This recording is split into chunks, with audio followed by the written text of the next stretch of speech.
कानी बहू। किशोरी लाल जी के बेटे राघव की शादी की बात जगह जगह चल रही थी, लेकिन किशोरी लाल जी को कोई लड़की पसंद ही नहीं आती थी। और उसकी एक ही वजह थी, किशोरी लाल जी का लालची होना।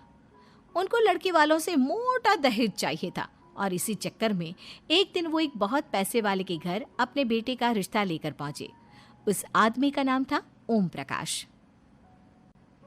देखिए किशोरी लाल जी, मेरी एक ही बेटी है और मेरी सारी संपत्ति जायदाद सब कुछ मेरी बेटी नैना का ही है। पापा, नाम से लगता है बहुत खूबसूरत होगी। कितना अच्छा नाम है ना, नैना। ओ, वैसे बात तो सही है आपकी। अब इतना पैसा है, जमीन जायदाद है, इकलौती बेटी, आप भी क्या करेंगे? सब कुछ उसे ही देंगे ना। बिल्कुल ठीक पहचाना आपने। बस बेटी की शादी और सारी जायदाद उसके नाम। पापा, बिना देखे हाँ कर दीजिए ना। इतना अच्छा रिश्ता फिर कहाँ मिलेगा? माला माल हो जाएंगे हम। मैं अपनी बेटी को बुलाता हूँ। अरे नहीं नहीं नहीं नहीं, आपकी बेटी का नाम नैना है, सुनकर ही लगता है बहुत सुंदर होगी। रहने दीजिए अंकल, मैं तो आपकी बेटी के नाम से ही इतना खुश हो गया हूँ कि उसे बिना देखे शादी करने को तैयार हूँ। अब तो मैं उसका चेहरा सीधे शादी के बाद ही देखूंगा। और इस तरह राघव नैना का चेहरा नहीं देखता और उससे शादी कर लेता है। शादी के बाद अपनी सुहाग रात पर जब राघव नैना का घूंघट उठाकर देखता है तो नैना की आंखें बंद थी। कितने खूबसूरत हो तुम नैना, जरा अपनी आंखें खोलकर मेरी तरफ देखो तो सही। नहीं, मुझे शर्म आती है। अरे, मैंने तुम्हें शादी से पहले भी नहीं देखा, और अब अगर तुम आंखें खोलकर मुझे देखोगी भी नहीं तो मुझे अच्छा कैसे लगेगा?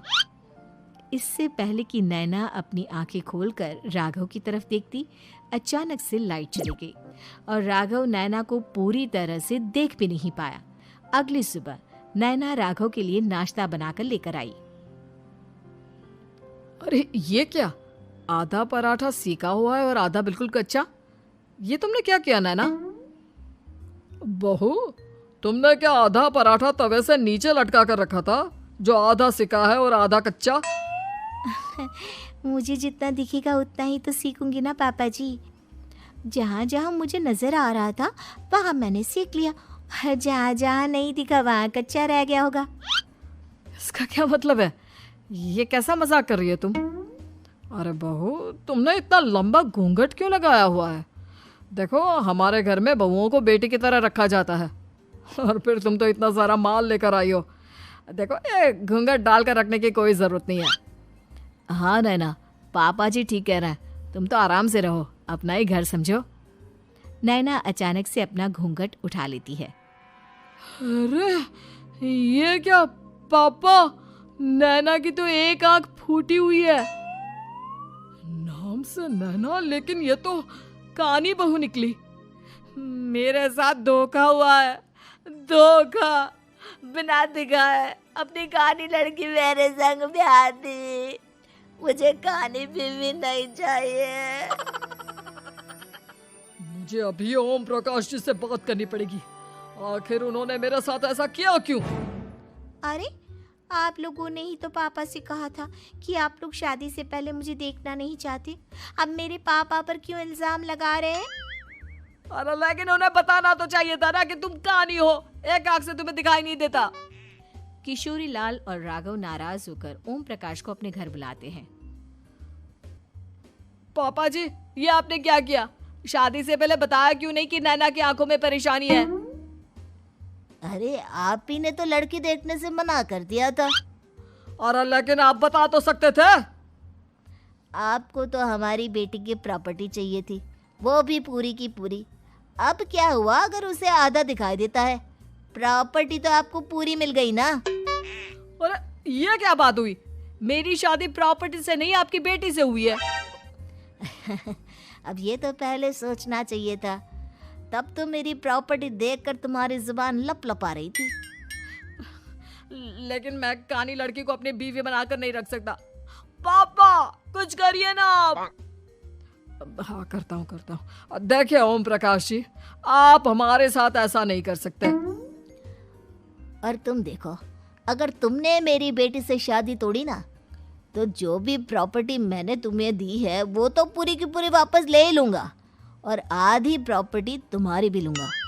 अरे मेरी आधी प्रॉपर्टी भला क्यों लेंगे आप? इसलिए क्योंकि मेरी बेटी को आधा नज़र आता है और उसकी नज़र अभी तक तुम्हारी आधी जायदाद पर ही पड़ी है। अब तुम उसे घर से निकालोगे तो कुछ तो लेकर जाएगी ना।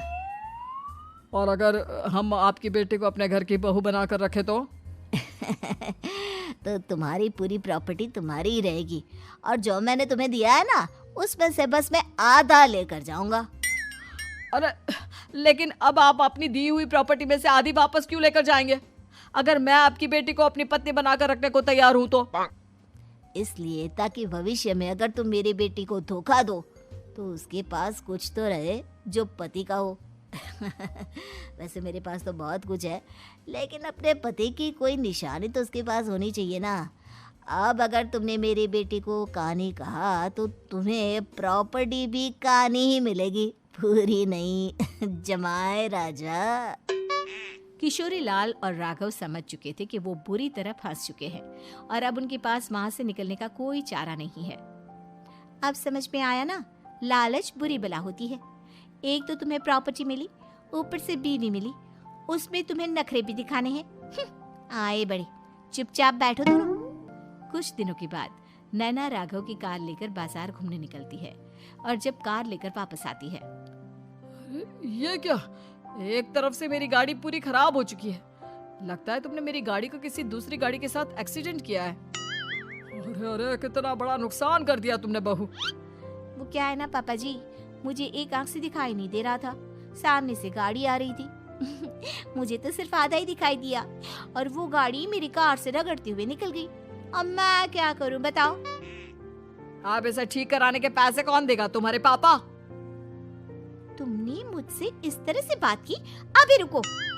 नैना राघव की शिकायत ओम प्रकाश को कर देती है। देखो राघव, अब जो मेरी आधी प्रॉपर्टी तुम्हारे पास थी ना, उसमें से आधी और मैं लेकर जाऊंगा, क्योंकि तुमने मेरी बेटी को डांटा। अरे नहीं नहीं पापा जी, गलती हो गई, माफ कर दो। गलती की तो कोई गुंजाइश ही नहीं। अगली बार मेरी बेटी को डांटा तो बची हुई आधी में से आधी और ले जाऊंगा। लालच के चक्कर में हम दोनों ने बहुत बड़ी गलती कर दी बेटा। एक तो तुम्हें कानी बहू मिली और ऊपर से जो माल मिला वो भी काना। इस तरह राघव की हर एक गलती पर ओम प्रकाश उसकी प्रॉपर्टी का आधा आधा हिस्सा लेकर अपना सारा माल वापस ले गया और राघव को कानी बीवी से काम चलाना पड़ा। भाई लालच वाकई में बुरी बला है।